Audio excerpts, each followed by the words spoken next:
he was asking me, how do you know so much? Are you an imam? I said, well, no, I'm not an imam. He said, well, are you a priest? I'm like, well, no, I'm not a priest. Well, how do you know so much about the Holy Scriptures? Like, well, I'm a man of faith. You know, I love God. I love Allah. I follow him. I follow Jesus. Isa al-Masih. That's how I choose to live my life. And I just threw back at him and I said, you know, it says in the Holy Scriptures that you will know the truth and the truth will set you free. And that's my prayer for you, Mohammed, that you will know that truth. And his jaw dropped and he went silent. And he looked at me and said, how do you know that?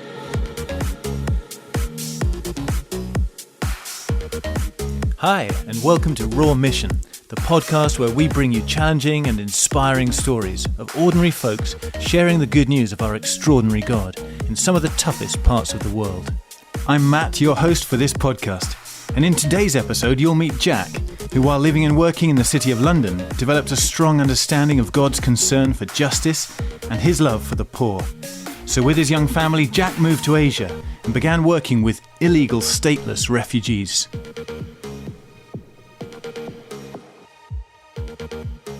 Well, hi, Jack. It's great to have you on the show today. Thanks for joining me. Hello. Great. So I know a little bit about your story. We connected probably, 5, 6, 7 years ago now when you were heading out with your family. But tell us a little bit how you first got interested in global things, God's global heart, and this work that you've been doing amongst refugees. Yeah, well, I grew up with a faith and taking that very seriously. But my life was very much about the work and the business arena as my mission field. And that's the path I was on. And I loved travel. I loved experiences and different cultures and all the joys that came with that, food and different experiences. But it was probably in my mid-20s that I ended up doing a short missions course to learn more about God's heart for the nations. And that's really where God grabbed hold of me and showed me, actually, I'd like your life to go along this path. Wow. So at this point, where were you living? Were you in the UK? At that point, I was in a city in the UK, yes. And I was a single guy, loving my work, socializing, enjoying all the benefits that came with a corporate lifestyle. All right. Yeah. So it was quite a big change then, was it, when you started thinking about going overseas? How did that develop for you?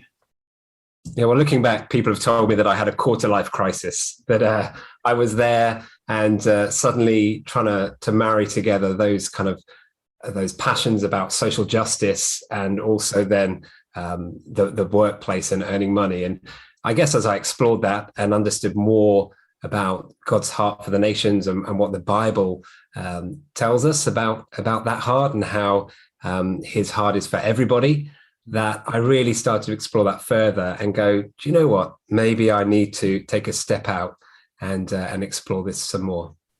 Was it a challenge to live? I mean, it sounds like you had kind of a fairly privileged, comfortable lifestyle. And did you do some short-term trips? How did you get going on that journey? Yeah, I'd done some short-term trips. I've been to Africa, North Africa, West Africa, spent some time traveling around Europe with a missions focus, but it was very much short-term, much about what I could do well to help other people, but not at that point to go further afield for longer. So how did you ended up in this country working amongst refugees? How did that come about then? Well, I draw a parallel in my life to the story of Abraham.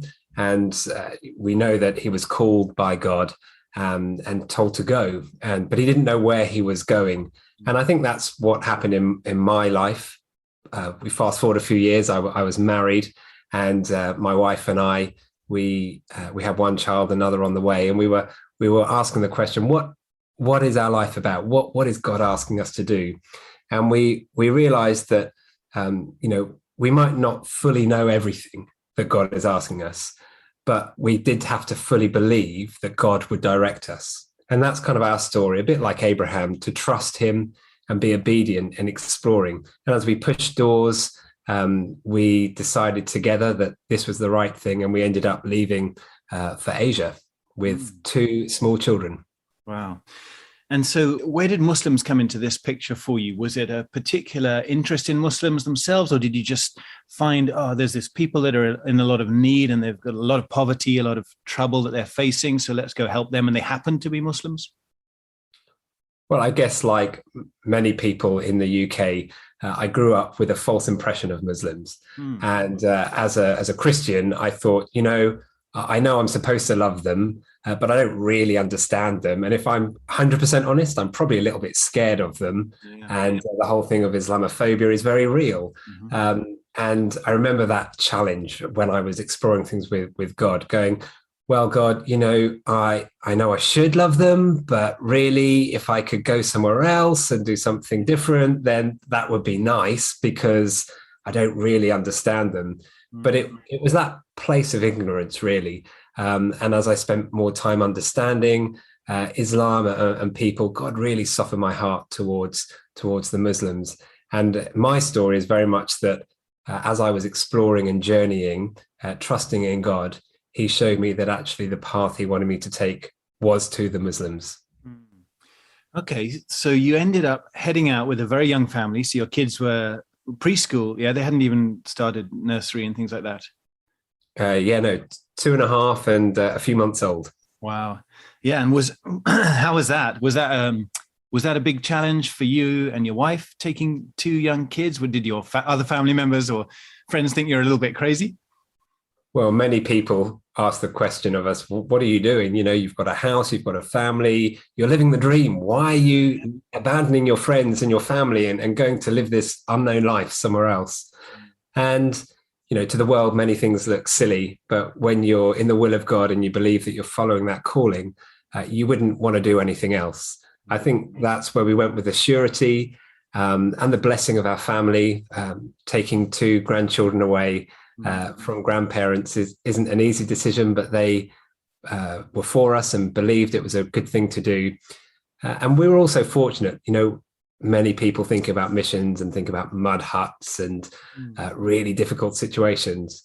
But I'll be honest with you, we landed in an urban context with many Western, privileges around us, many things that we could access. Good coffee, good Wi-Fi, all the life's essentials.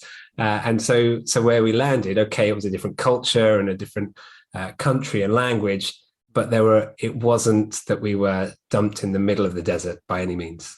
Okay. Yeah, that's a really good point to bring up, because there are a lot of misconceptions out there about what mission work can look like, or being on the field, that everyone has to live a very poor kind of lifestyle, or everyone has bad water and electricity. I mean, there were times for me in Pakistan where I lived in the city and life was pretty comfortable. I mean, there was some horrible heat through the summers and so on, but mostly it was okay. And then there were other times in Pakistan, certainly up in the mountains, where we had real problems for month after month with electricity and water and so on. So it really does depend where you are and what you're doing, doesn't it? And okay, so you're in this urban setting, you're in Asia, and what were some of the challenges for you then in that situation? We had gone to intentionally work with a refugee community. So in the nation where we were living, their situation was very challenging. There were no rights for the refugees. The country had not signed up to the 1951 Refugee Convention, meaning that there was no access to healthcare, education, work, or anything like that. So we had to live in the challenge of working with this kind of persecuted, forgotten people, but yet living a life of relative luxury. And so when you're going from the, I guess, kind of like slums of the community back to your relative comfort, you've got to weigh up the differences there. And that was one of the biggest challenges. How do you process perceived guilt or the injustice, the privilege that you have just because you're born to a certain nation, compared with other people that through no fault of their own have had to leave everything and are offered no support at all. So give us some stories from those guys. It's really hard, isn't it, for us sometimes to imagine what it's like to be perhaps stateless or to have no access to healthcare, all those kind of things you just mentioned. I can't imagine that really. We've always had a passport to fall back on. Even if our lives have been tough, we can always get out of there if we really need to. But give us some stories of people you are interacting with and what that looked like day to day for them. So for me, many of the people that I interacted were young men or boys, really. They'd been sent by their families or fled to seek work, to seek refuge, so that they could earn money and send it back. So, 14, 15, 16-year-old boys suddenly finding themselves isolated, not knowing anybody, having to find work, navigate the system, trying to avoid the police, and living in really difficult situations. They were refugees, but yet in the host nation, there's no such thing as a refugee. They don't recognize refugees. So these people, they're stateless. They've got all these challenges that they're trying to face just so that they could survive, firstly, day to day. But then secondly, people were depending on them to earn money to send back to support families of 8, 9, 10 people. So the pressures on them were huge. Not only the trauma that they'd faced on the journey to this country, but then the daily persecution and the injustices that they faced. So I mentioned, young boys. My wife obviously was working with the women. We found over our period of time more women coming to marry the men, and they were at home. They didn't speak any language. They're illiterate, uneducated. Lots of cultural expectations of them to provide children, to cook for the men, and just trapped at home. From our cultural worldview, they lived in this small room and they never left. Wow! So those are some of the challenges that they were facing just to survive.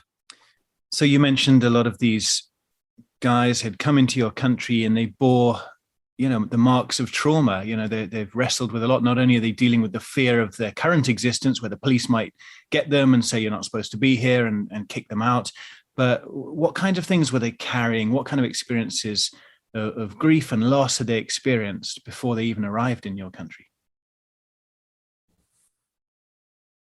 So there's the background of all the trauma and the persecution that they faced in their home country. But then there's no obvious path or route for them to travel to this refuge country. So they were trafficked. And we hear about people trafficking all the time. But what that means is that they paid vast amounts of money, borrowed or stolen to get passage to another country. And they were often held by traffickers en route with demands for more money, physically beaten, abused. So the people that we met, they had countless stories of being beaten en route, suffering mental torture, suffering malnutrition, just because they were seen as a commodity for people to be able to make money. Gosh, that's terrible. And so then what are you able to do in that situation to help them? So in the community, we built relationships, and we were there to help them access things like protection, help them access safe healthcare, and where appropriate, education. So I talk about protection. The UN, they've got a refugee arm, the UNHCR. They're there by invitation in this country, and they offer a card which gives them a basic status as being somebody that is seeking refuge. So the country doesn't recognize them as refugees. They're not allowed to work or anything like that, but it affords them some protection, meaning that they can't be arrested by the police. Okay. It means that they can't be detained, put in immigration detention centers and held unjustly. It means that they can go about their daily life. But of course, they're not allowed to work, but they need to work to earn the money. The other side, with access to safe healthcare, because of their situation, people took advantage of them. And if you got sick or your wife was pregnant, you needed to access some medical care, medical attention, where you knew you weren't going to be arrested or ripped off. Gosh. Yeah. So they have to work, even though they're not supposed to. So presumably they're on very low wages. They're just living week to week or day to day. And so you can help them a little bit with the access, connecting them to the United Nations and that.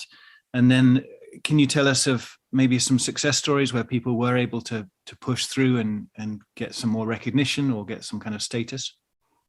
I think that's the tragic story, that the people are forgotten. The world looks at them and says, your situation is desperate. But I guess that's the faith element for us. It says, well, yes, the situation is hopeless, but we believe in a God of hope. Their situation isn't hopeless. So, we offered encouragement and prayer to support them.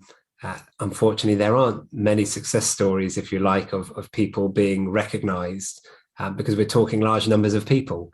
And the immigration policy, even pre-COVID, isn't one that welcomes thousands and thousands of refugees into countries like ours. So sadly, there's not many stories of people that have made it out to be resettled to a third country. There are stories of people who have made the best of their life and managed to navigate the system or avoid the system in working and support their families back home.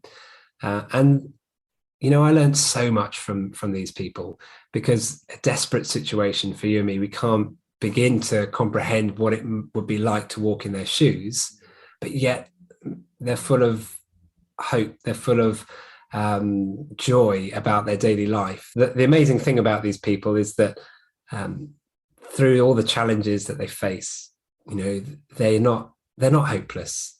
In fact, they don't call themselves refugees, because they're more than refugees. They're human beings, and that's how we should remember them first and foremost. But yeah, full of joy, full of hope, recognizing the challenges. But what I learned from these guys was that they didn't begrudge me all the privilege that I had. They just wanted genuine friendship and acceptance of who they were, and that really was the bond between us, that we recognized each other as brothers. We recognized each other as human beings, first and foremost, that had love and respect for each other, which is not the narrative that the world says about them. Gosh, yeah. And so, you were working amongst them for how many years was it? Yeah, it was 5 years. We were there in the community. Yeah, and I know your continuing work, or I know your work continues amongst them, even in the UK, where you're able to connect with some of the diaspora communities here. But you're also out there with Frontiers, and you're part of a church planting team. Did you have others around you, and how did the spiritual work go alongside this work, helping them in their physical struggles? Yeah, so we talk about God's team. So there were other people there in our location who were working with the same people. When we first arrived, we were hoping to find a team to join. We were like, already, yes, this is the people we're going to go. But there were no people. There was nobody working with them in that location. So we realized that what we were being asked to do was to pioneer, to start something new and hold that space open. A big part of what we were doing was praying, walking the streets, going into the community, sitting down in homes and praying with people, or eating food, simply having a meal together, showing dignity and respect to the people that we were working with. And that goes a long way to bringing in the love of God into those homes. And it showed people that we genuinely cared. And when questions were asked, we could say, it's because of the love of God that we're here, and we recognize you, and we understand the difficulties you face, and we want to serve you and help you as much as we can. Yeah, that's powerful. And these guys, are they very strict in their Muslim faith and background, or how do they fit in that sort of spectrum of what a Muslim is? So to be of their their people group is to be a Muslim. And that means that you follow the teachings of Islam. But being uneducated and many of them illiterate, they don't have the understanding or the knowledge, but just the stories that have been passed down. So the actual knowledge of Islam isn't necessarily there. So a lot of it is folk Islam, but yet they know some of the stories. And that was an access point for us when they talked about stories that they had heard when they were younger. The story of Joseph, for example, that's a parallel in the Quran, like it is in the Bible, has different outworking, but it's there. So we had common points of connection where we could talk about faith. And because we told stories, we didn't go in with our Bible open and say, here, thus saith the Lord. We went in and we told stories, and we understood the cultural stories and positioned ourselves as people of faith. And that really opened the door. So I just mentioned the story of Joseph. That's a great story for these people, because it talks about how Joseph was sold by his brothers and then persecuted and in exile. And it parallels their story, so they could identify with it. So as we were talking about that and trying to understand what was God's response to Joseph, what was God's response to the brothers, how did he meet Joseph in the need, what was Joseph's obedience to the love of God, we could talk about that in my life, and we could talk about it in their life. And there's that great bit at the end of the story where in Genesis 50, verse 20, where Joseph said, you intended to harm, but God intended for good. And that was so powerful when we were talking with them, because we said, everything you're facing, the world is pointing its finger and telling you that you're rubbish, telling you that you shouldn't exist, telling you that you're the lowest of the low. But that's not God's heart. Right. God's heart is one of love. God's heart breaks for your situation. And out of this pain and suffering, good can come, and good will come, because God is faithful. And God will turn this situation and use it for good. So we hold on to that hope. We hold on to that for the future, that God is at work and God will turn this situation around. Maybe not today or next week, but we believe in a faithful God that has a heart that just yearns for them to be in relationship with him. Yeah. Wow, that's powerful.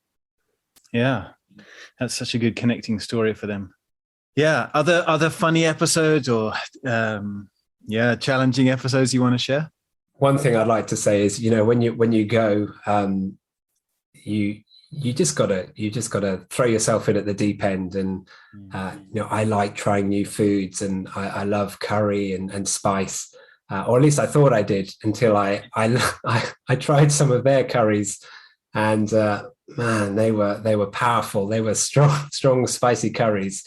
But as you go into the community and into the depth, to be able to eat their food and fellowship with them around the table is really important.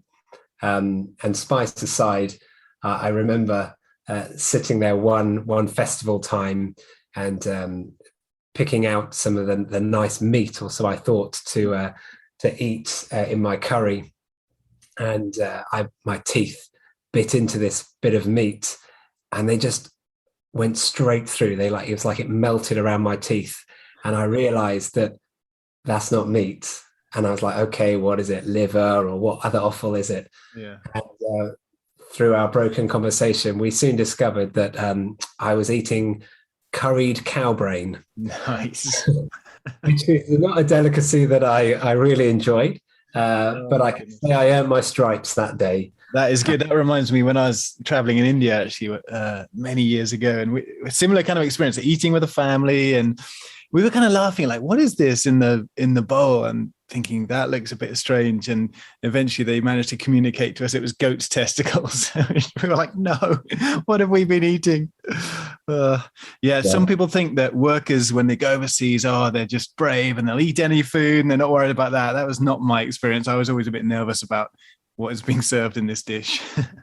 I don't know how you like your cow brain, Matt, but my wife had to have fried cow brain, so that wasn't even any spice to hide the taste. Oh my goodness! Yeah. Yeah. It's a great story. As you build friendship and relationship in the community, I think you have to remember that you've got to be available, and you can go with your agenda or you're thinking about what things are. And I remember one story. My wife had befriended this lady, and she was pregnant. And one evening, my wife said to me, just as we were going to bed, our friend, she's due to give birth any moment now, and I've told her that you would give them a lift to the hospital. And I said, what? No, why? Come on. And she's like, well, we want to show them that we serve them and we love them. And I was like, yeah, okay, Lord, please let this baby come at 10 o'clock in the morning. That would be nice. And needless to say, I got rudely awakened at 3:30 the next night by my wife, who just thrust her mobile phone into my face and said, baby, baby. And there on the other end of the phone was the husband. And all I can remember him saying was, baby coming, baby coming, baby coming. That's scary enough when it's your own baby, but yeah. So I quickly threw on some clothes and jumped in the car and drove off to go and meet them. And what I found was a lady who was far on in her labour, and I'm not a doctor, but the contractions were coming thick and fast. So as I was navigating the streets, I think I must have broken at least 12 traffic rules as I just went through red lights and was trying to think, what's the way without the speed bumps? Because I don't want this baby being born in the back of my car. I wasn't sure how to explain that to the police. But I was grateful they called me when they did, because I got to them to the hospital. We ran in and got her in, and 20 minutes later, the baby was born. So I was like, thank you, Lord, for that, because it would have been really difficult for them if the baby had been born at home. But later on, I did have a word with them saying, next time, maybe call me a bit sooner. Oh, my goodness. And I mean, healthcare wise, how did that work? Did they have to, because they might not have had the money to pay for that kind of healthcare, or is there some kind of government hospital at least where they'll treat a baby being born? It's a bit like the UK. There is, they're not going to turn you away, but they had to pay. So they had to pay foreigner rates for healthcare. So the cost of delivery for a baby was expensive for them. It was probably a month's wages, so not cheap. And there was also the risk of being arrested. And certainly early on, there were more arrests from people going to hospital. And we knew of one tragic story where a mum gave birth and then was put in detention in the immigration centre with her newborn baby. And you just think, that's so inhumane. That's just not right on, I don't know, at any level at all. But they had been able to borrow money from family, from people who were also in the country, so that they could pay. And that was also a fear, isn't it? That you're a Westerner taking someone to hospital, that they're going to turn around and say, oh, it's your responsibility, you've got to pay. But there's a lot of honor in the community, and they didn't even ask us for any money. But beyond that, the financial burden, the reality is there's a lot of xenophobia, a lot of hatred towards this community. So the way they're treated in hospital is as second-rate citizens. And the women, I've already mentioned, are illiterate and don't speak English or the host nation language. So they've got no understanding. So can you imagine being 17-year-old, giving birth for the first time in a foreign land, being thrust into a clinical situation which is completely alien to you, where you're mentally abused because you're seen as the lowest of the low, and you've got no understanding of what's going on. I mean, it must be so difficult. That's right. Yeah, without parents as well to go back to, and Yeah, it's unimaginable. Any other anecdotes of particular people along the way over those years that you connected with and you were surprised that it's spiritually open or something like that?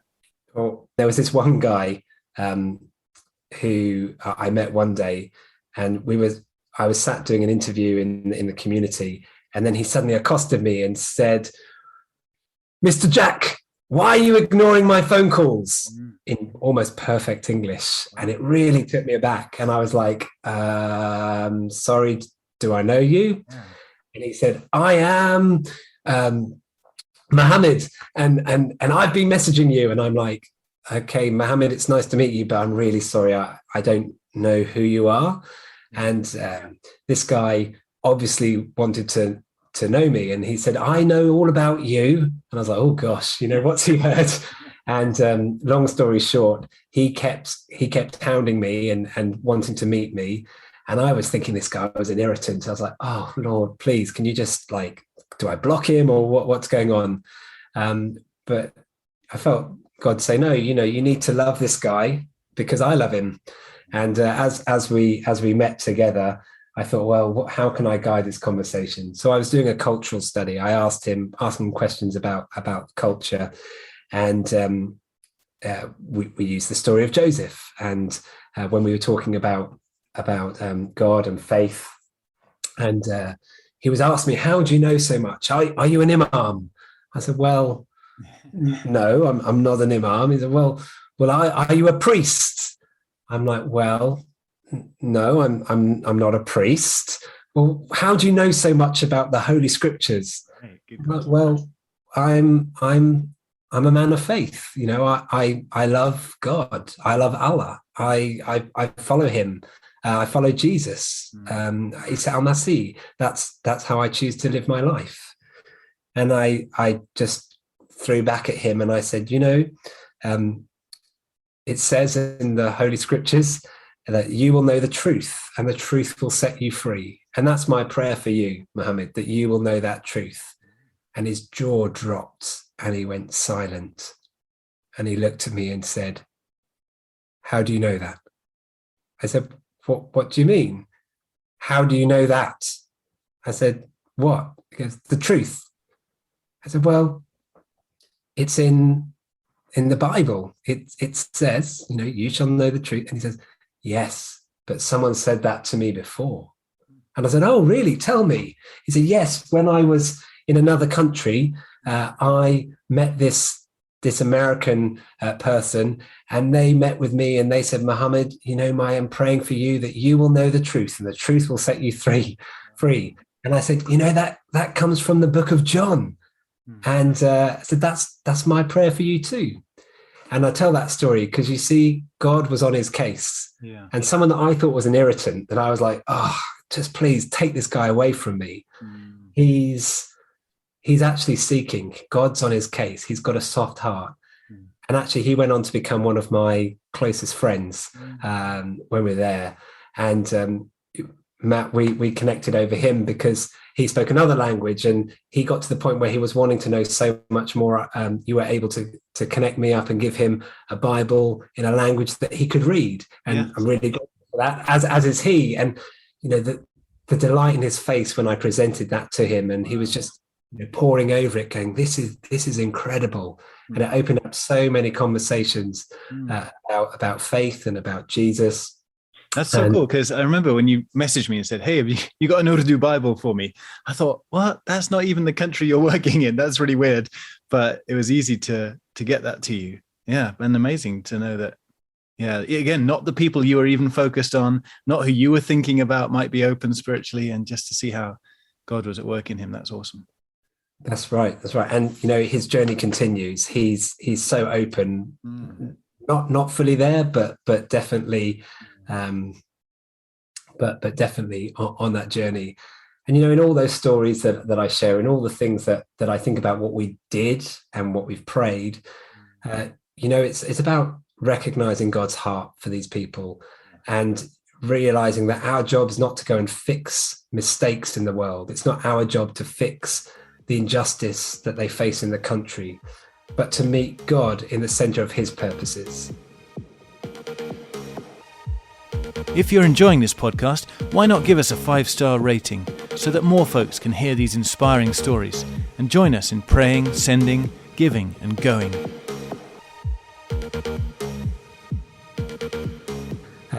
It's about recognizing God's heart for these people and realizing that our job is not to go and fix mistakes in the world. It's not our job to fix the injustice that they face in the country, but to meet God in the center of his purposes. So as I walked into that community, it's asking God, where are you at work? Okay, God, what are the center of your purposes here? And in that occasion, it happened to be in Muhammad's life. The guy that I thought was an irritant, God was saying, no, that is the center of my purposes today, that you would meet this guy because I am on his case. And wherever you're working in the world, whatever you're doing, I think that's really important, that we don't go to fix things. We don't go to do good to people, but we go with the love of God to share that in word and deed and to keep God at the center of everything we do each and every day and make sure we focus on his purposes, not our own. So I love that, because that actually goes against that danger we have as Westerners of that sort of Messiah complex, or, oh yeah, we've got everything. We can help people who are poor and don't have anything. And, there are kernels of truth in wanting to help the poor and serve the poor. But I love what you're saying, because it's not that Messiah complex that I'm going to change this system myself, or I can fix all this. It's realistic, to be honest. I mean, I've worked in enough NGOs and earthquake areas and stuff to see that you can help and help and help and help, and it can all fall apart years later, whether you're doing community development work or anything else. And yeah, you're right. We just can't fix structures and systems sometimes. I mean, maybe God will use us to do some of that, but I love that focus you had there of, just what has God got for me today, and how can I bring his presence and his truth into this situation with this person right now? And it may be something small that has a big impact. It may be something we don't even know the fruit of.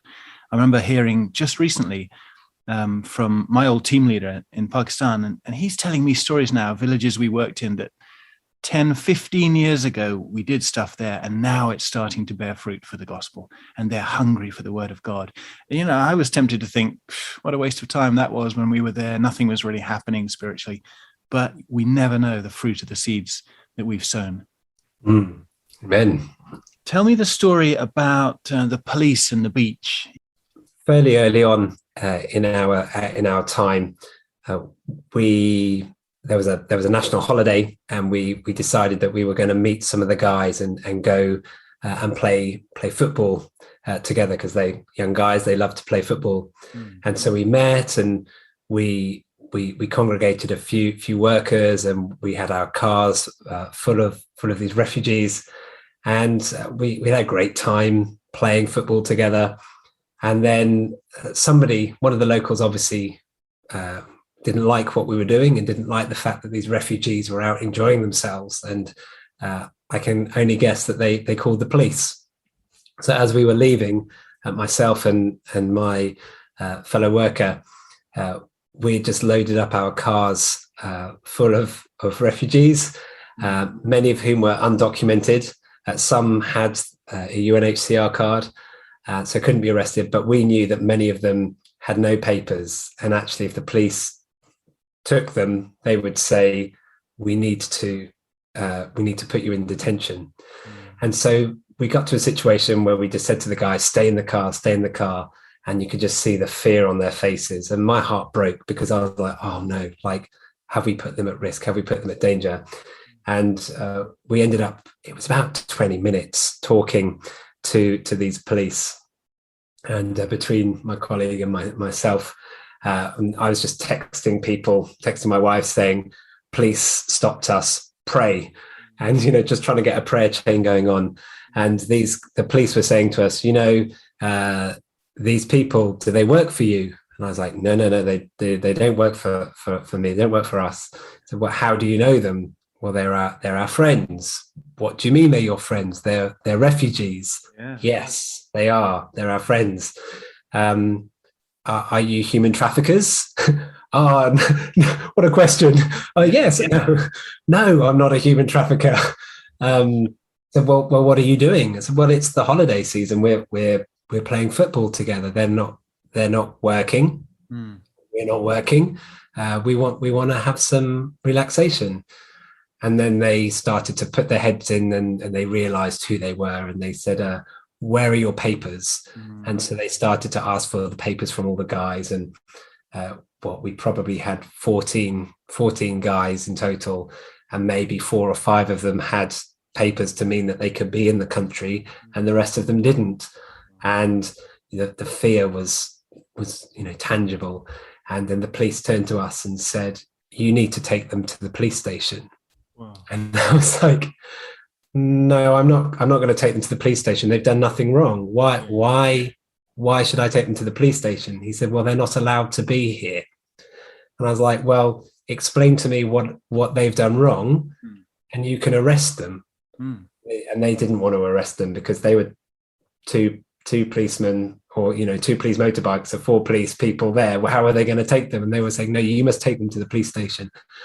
And my friend, he just turned around and he said to them, please, won't you have some mercy on your Muslim brothers? And because in Islam they're supposed to show mercy to each other, and it obviously cut deep with one of them, because they were talking to each other, and then they came in and they looked in, and then they gave the cards back to those that had cards, and told us that we shouldn't do this ever again, and we should take them home.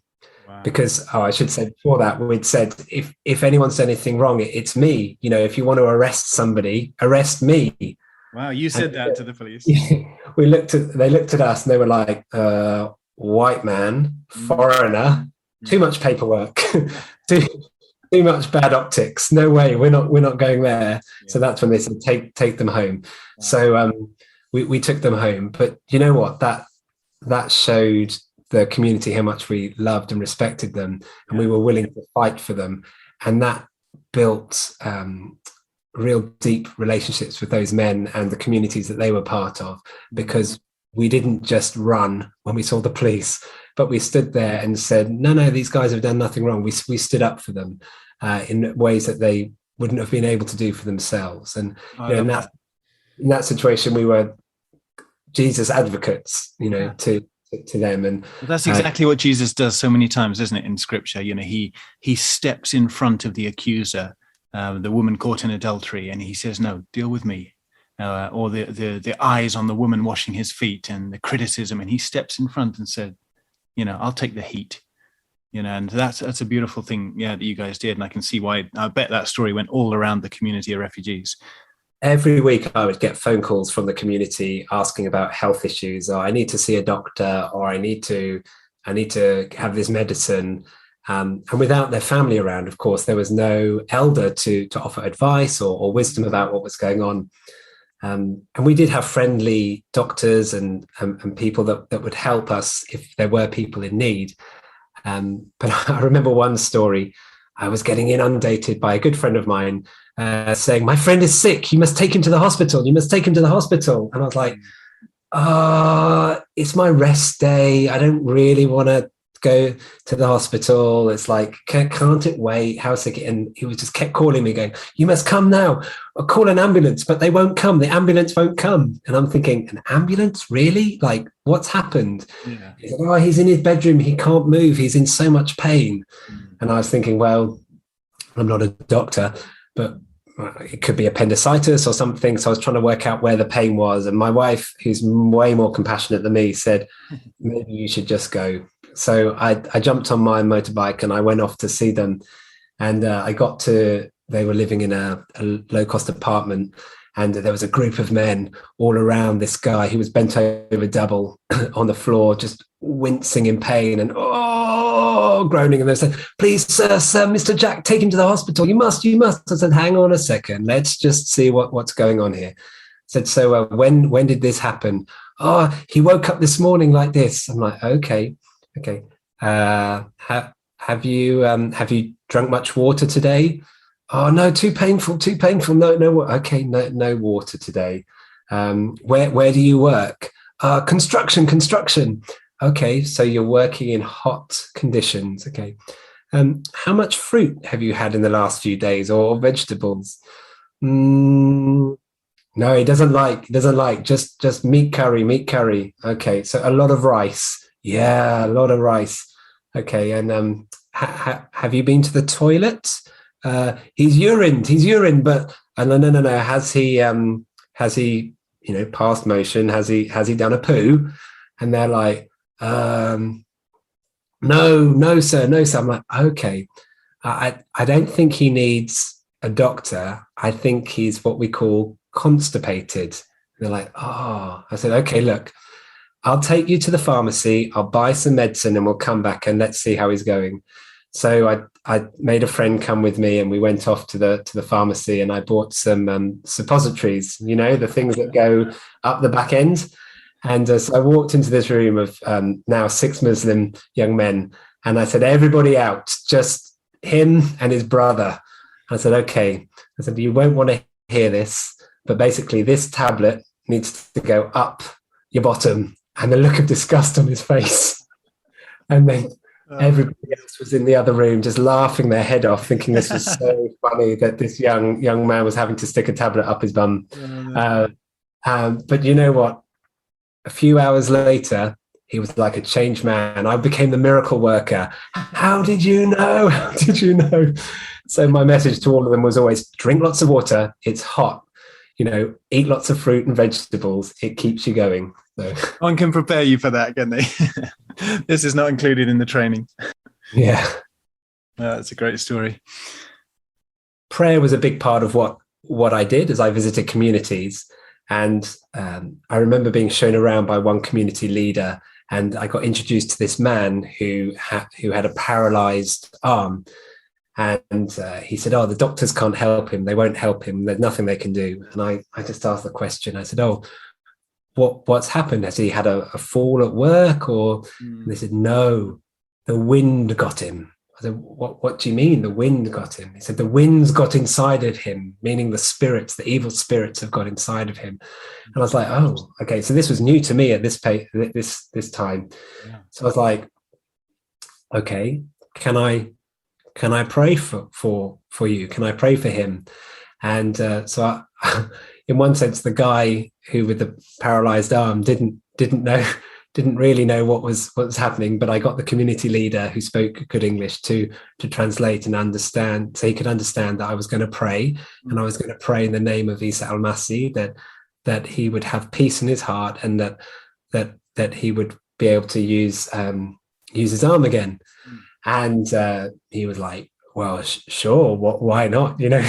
Try anything. Yeah. And all these biblical images come back of Jesus and the paralyzed man and raising people from the dead. And I'm thinking, this is my moment. This is my story. And I prayed for him, and drum roll, nothing happened. And so I say nothing happened, and I never saw that man again. He moved away. But what it did do was showed that community leader I was a man of action and a man of faith, and actually of integrity. So when I talked to him about following Isa al-Masih, following Jesus's teaching and loving God, he could see the outworking of that in terms of being willing to pray for the man. So who knows, maybe he's been healed since, and he'll look back one day, or maybe he'll meet somebody else and they'll be talking to him about Jesus, and he'll remember this weird guy that stopped him and prayed for him in the middle of nowhere. I don't know, but it certainly exercised faith in my spirit and gave me the boldness and the confidence to pray more in the community and not be afraid or ashamed of who I am and what I believe. And again, it built inroads with that community leader, and it opened up doors for me to have access into the wider. That's really good. And our listeners may not even know, but even in the Quran, Jesus, or Isa al-Masih, as we call him when we talk to Muslims, he's known even in the healer as al-Shafi, the healer. And many times, even in the Quran, he heals the sick and raises the dead. And so that's okay to pray with your Muslim friend for healing. They're totally happy most of the time to be prayed for like that. And sometimes God will do a powerful thing, and that's wonderful. Sometimes not. We're not in control of that, are we? No. Great. Yeah. Thanks for sharing that story, Jack. That's awesome. many of the listeners will know about the Jesus film, and it's being translated into many languages, and it was being translated into the language of the people that I was working with, and I was using it to test and to see with different people. And there was a group of lads that I'd built relationship with, and I asked them if I could show them this video of God's story, and they were up for it. That was good, and they gathered a few other friends, and we watched it together, and sat on the floor, cold stone floor, and we got to the end, and it was really interesting because it's as if it split the room, and half of them got up and went and prayed, and half of them sat there and kind of honored me and said, thank you so much for sharing us this story. It's a very important part of our history, and we're really glad of it. And there was a dialogue going on between the others, and it was quite animated, and I didn't fully grasp it, but I know they were like, no, this isn't us. This isn't our story.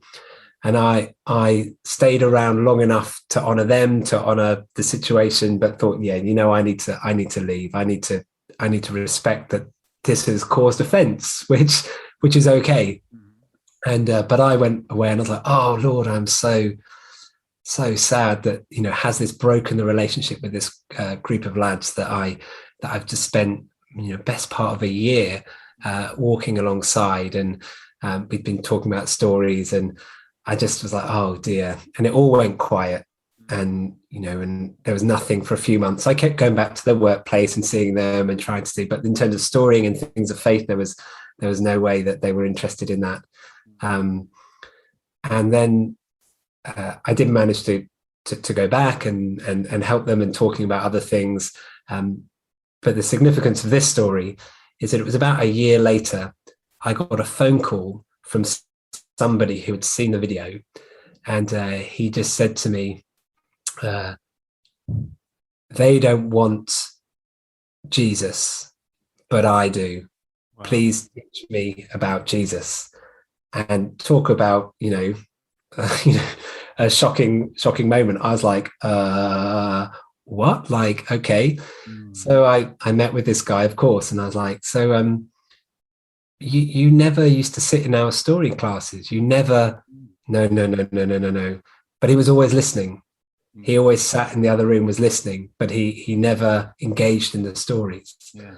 And then I was like, and you never said anything about the film? He said, no. So why have you waited so long to talk to me about this? And you know what? I still don't really know what was going on then, apart from God was at work in his heart, and whether it was fear or something else. But he had been looking at things on the internet, trying to understand more. But he, such courage to go against his community norm, to go against the cultural norm, and say, there was something in that Jesus guy that I want to know more about. So it goes again to show how God is at work in people's lives, and we respond to what God is doing. And if you'd asked me in that room, who was it that was going to respond, it would not have been him, because I thought he was standoffish and different. But yet he continued to seek the truth and share the truth with other people. Wow. So amazing. It shows you've got to have your ears tuned and be willing to respond to where God leads. Wow. Thanks, Jack. That's such a great story to end with. I think our time is probably up, but I love it. Thank you for sharing with us. I appreciate all that, you're doing, and God's put this heart in you and in your wife. And I really pray that he's going to keep using you guys with the refugees, whether in this country or somewhere else. And, we pray that many of them, will know more and more of the truth and find that freedom that you talked about earlier. So thanks for being with me today, and great to hear your stories. You're welcome. Thanks for having me along. Thanks so much for listening. I hope today's episode has been inspiring and challenging. For more, check us out on our website, frontiers.org.uk, and on all social media platforms @FrontiersUK. Have a great week, and make sure you don't miss our next episode.